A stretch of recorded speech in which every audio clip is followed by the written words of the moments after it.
Já é Natal no Imponderável, já é hora. Já se inscreve, deixa seu like. Seu comentário é o meu desejo. Se não tem nada pra falar, só deixa beijo.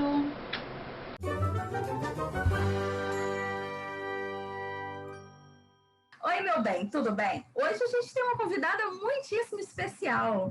Elaine Jacobi é antropóloga do consumo e nós vamos hoje falar sobre essa época maravilhosa que está se aproximando, que é o Natal. O Natal aqui no Ocidente tem vários ritos que a gente faz, né? A gente encontra a família, a gente manda cartões para as pessoas, decora a casa com um pisca-pisca e a gente troca presentes e come comidinhas que só se come no Natal, né? Se apresenta para o pessoal aí, Elaine. Bom, gente, como a Govinda comentou, né, eu sou antropóloga, meu nome é Elaine, acho que nasci antropóloga, é muito louco falar isso, né, mas eu acho que nasci dentro de uma possibilidade de bastante curiosidade em relação a tudo que estava se passando à minha volta, sem qualquer critério, né? E, obviamente, que o Natal era um ritual, um evento muito especial, porque como ele acontecia uma vez a cada ano, as pessoas tinham, da minha família, e eu acho que da família de muita gente, tinha toda essa energia e esses recursos de tempo, dinheiro, destinados a esse momento especial, né? Que era tão curioso, porque se a gente pensar o que é esse momento especial do Natal, né? O preparo, a comida, é a chegada do Papai Noel que toca a campainha, ou toca um sininho, e as famílias vão mantendo esse mistério, esse campo dos segredos, a magia, tem que aparecer, enfim, desde quando eu fiz graduação, mestrado, doutorado, e foi uma formação clássica, né?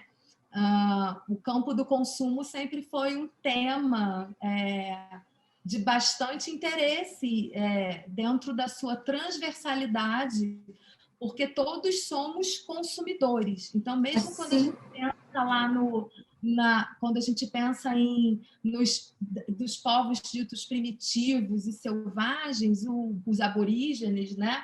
O consumo estava lá. E consumo está em todos os lugares, né? Onde tem relações humanas, tem consumo, né? Onde tem sociedade, tem consumo, porque a gente classifica, estrutura, explica através de signo, de significado. Então, o tempo inteiro a gente está falando de consumo. E muita gente acha que consumo é só comprar. Então, consumo não é só comprar. Consumo está tratando de imaterialidades, né? De consumir ideias, informação. Agora a gente consome dados e as companhias de telefônicas, elas dizem que você consumiu X dados. Então, até dados agora a gente está consumindo, né? Comunicação.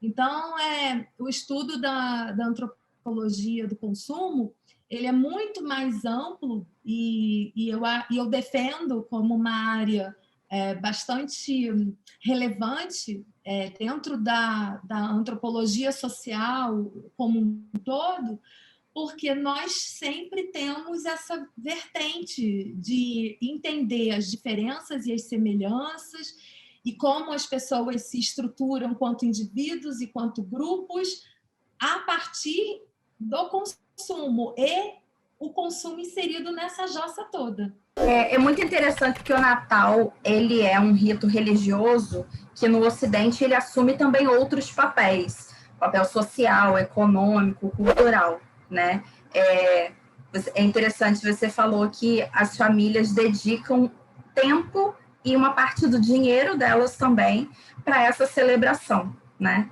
Por que a gente, enquanto ser humano, tem essa necessidade de celebrar coisas e de consumir coisas, né? Comidas, presentes, decorações, ornamentos, nesses eventos calendários especiais? Você já sabe a resposta, eu acho, né? Aí a gente vai caminhar para vários estágios quando a gente está falando de ritual e simbolismo, né? A gente está falando sobre expressão de afeto, a gente está falando sobre fortalecimento das alianças, Os vínculos. Né? Quando a gente olha para o dar, receber, retribuir, da economia da dádiva, do MOS, é totalmente aplicável. Não tem como pensar Natal, amigo oculto, né? Sem pensar Marcel Mauss. Para a gente que é da antropologia, né? Agora, se você não conhece, você que está assistindo não conhece, você vai ter que deixar um comentário aqui pedindo um vídeo.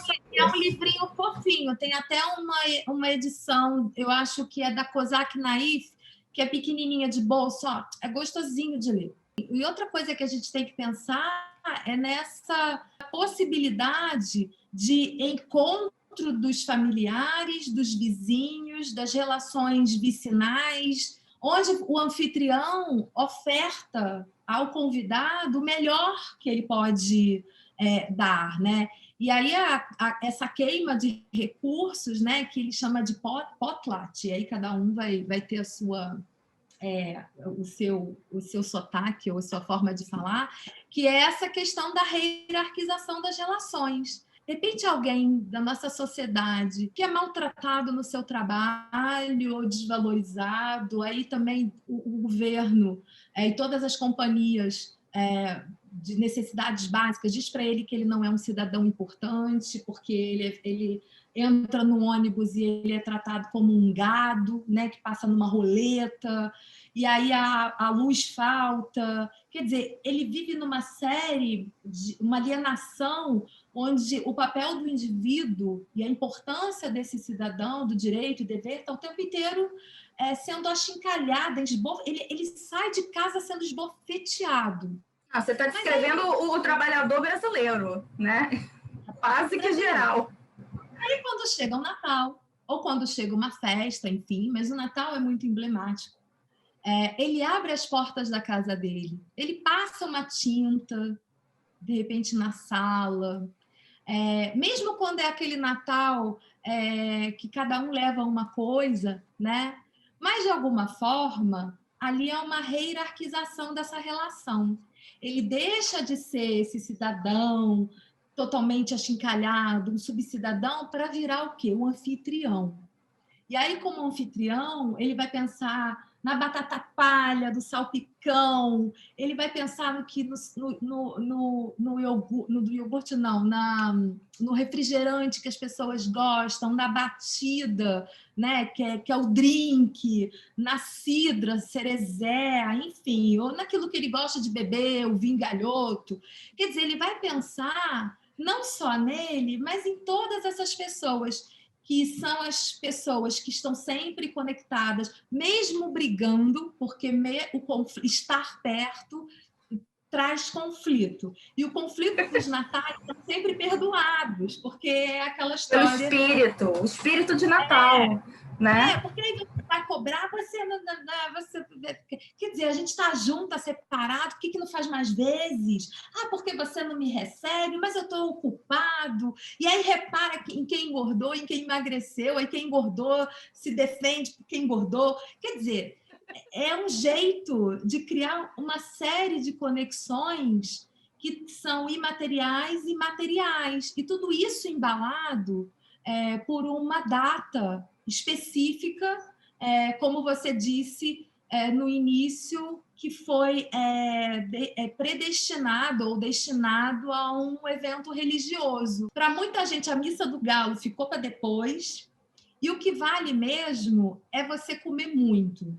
É você comer muito, é você poder... Reunir a família. Reunir a família, pecar na gulodice, hoje pode.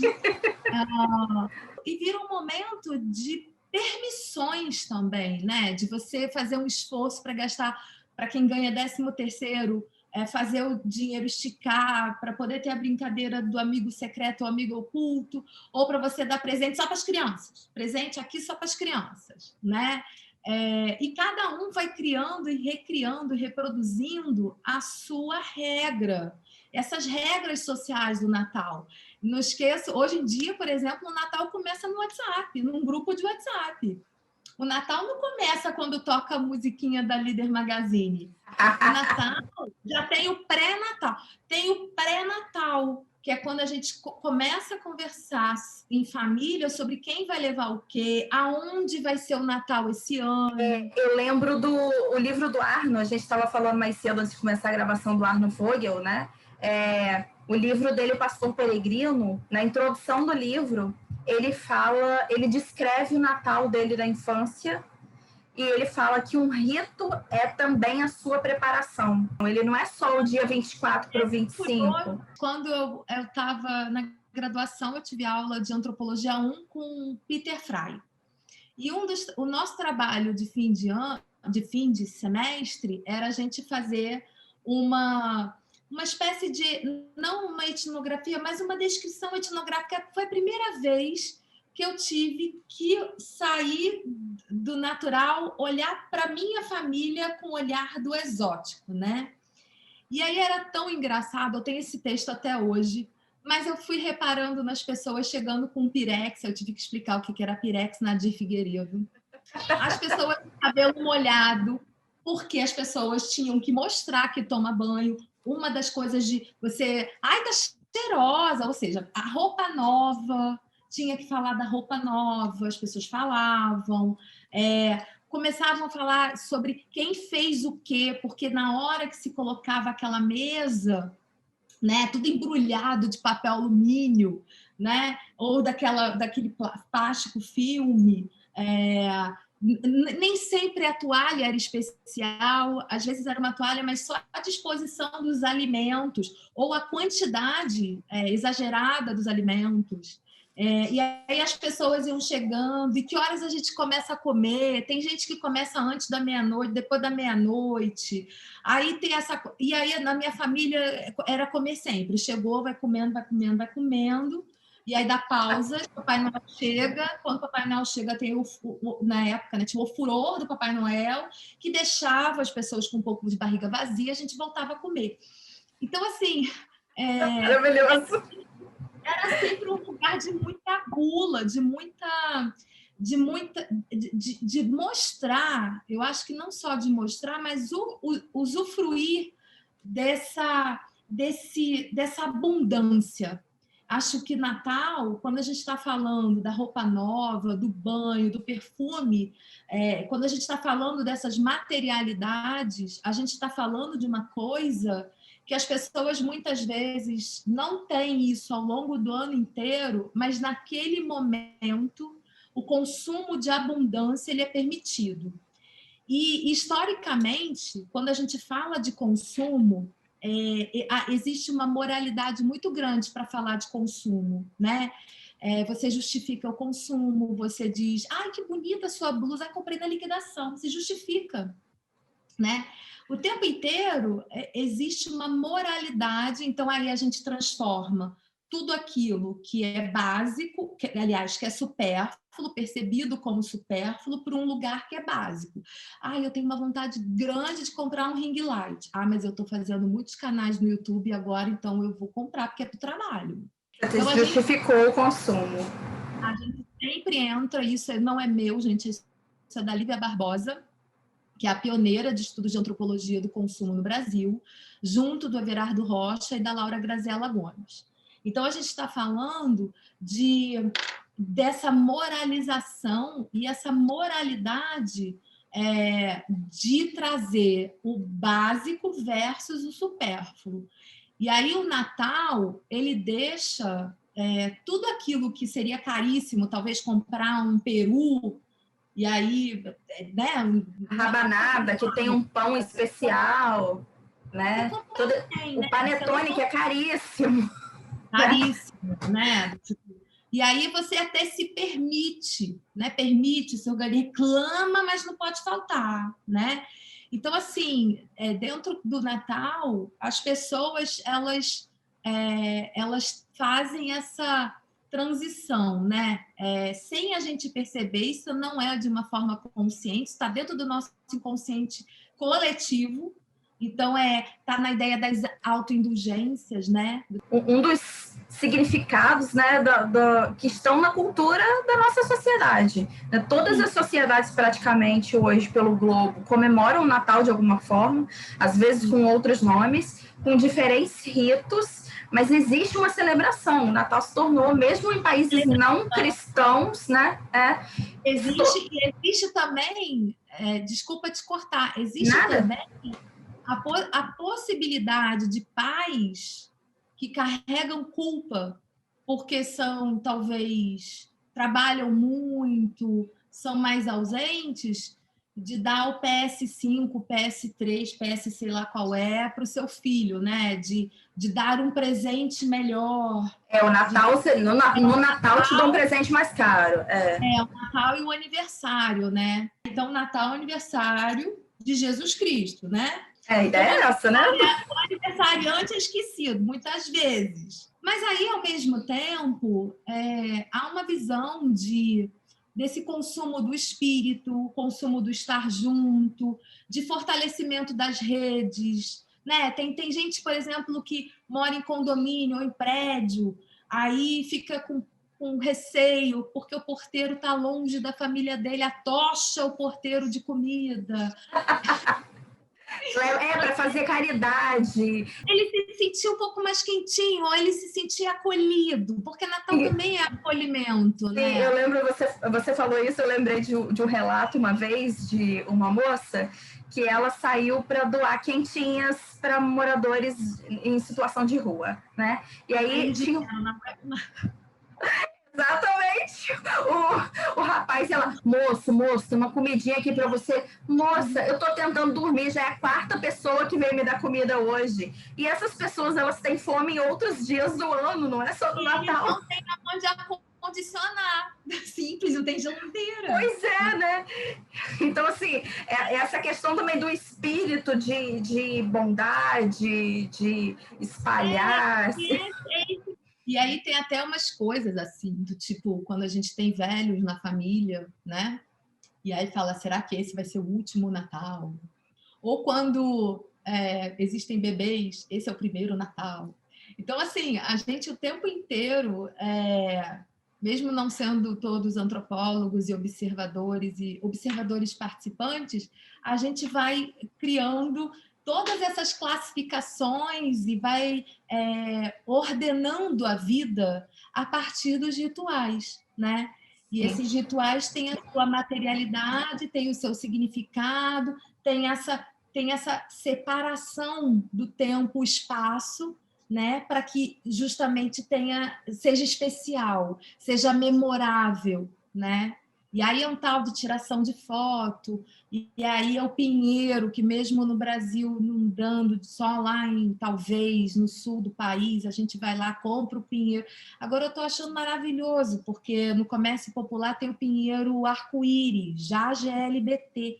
Eu já estou achando... Não, mas minha mãe já teve um pinheiro arco-íris cor de LED, eu não sei se ela ainda tem, mas quando eu ainda... Não deve ter mais, né? Porque eu ainda morava com ela comprou um pinheiro que ele era branco, assim, ele era todo de LED, ele acendia todo colorido, assim.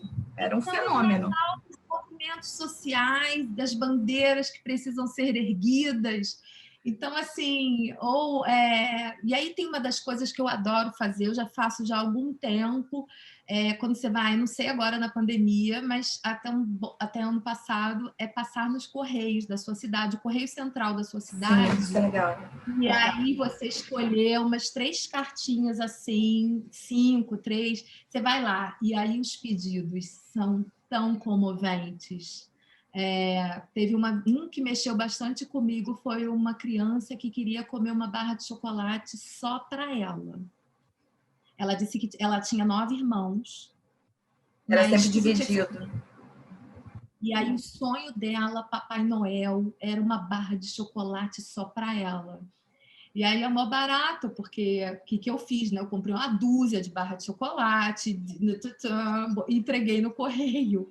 Então, assim, até essas coisas mais simples que mostram para a gente como o nosso país é tão desigual, é tão chocante. A gente só está falando sobre festejo e felicidade e tudo isso que eu acho que é o status quo, né? O que fica para nós que somos privilegiados, mas quando você se coloca nesse lugar de ser o Papai Noel de uma criança que nunca teve o privilégio de comer uma barra de chocolate inteira. É tão pequeno, né? É tão singelo.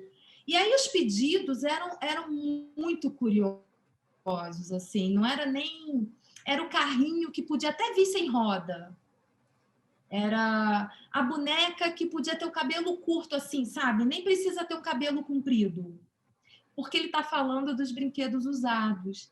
Então, assim, é muito curioso quando a gente se permite essas experimentações sobre a possibilidade de outros natais que não é o seu familiar, né? Que sai um pouco, que dá uma experimentação quando você vê a cartinha, né?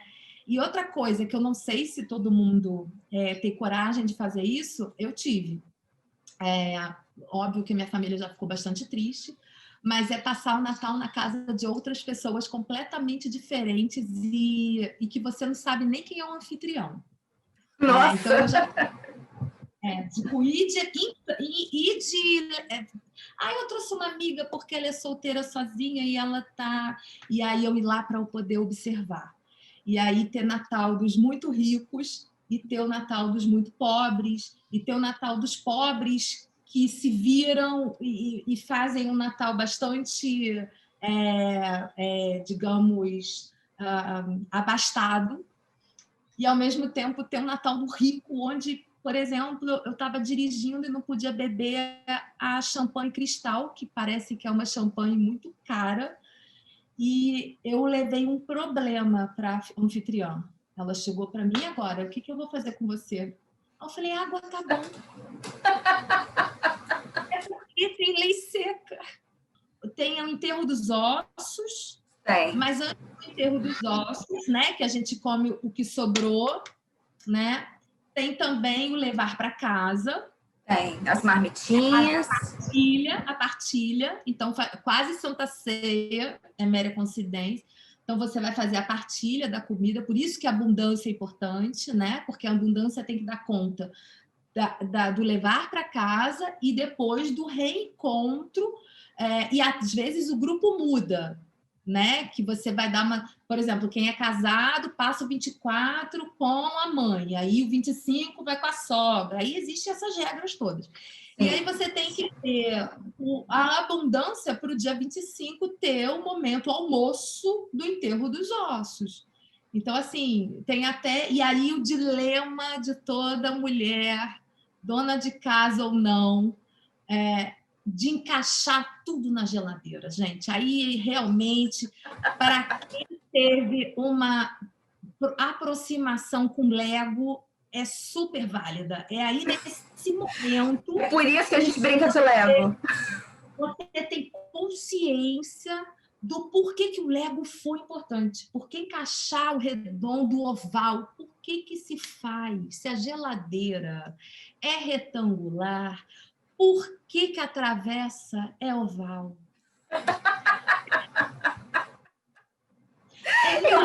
Então, nós vamos ter que...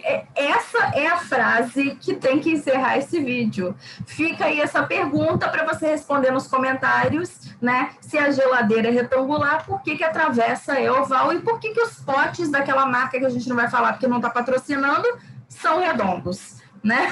Sim. Então, você... responde a esta grande indagação filosófica nos comentários, se inscreve no canal, assiste os vídeos que vão aparecer aqui na tela. Um beijo e muito obrigada por assistir. Semana que vem, Elaine está de volta. Aguarde e confie. Gente.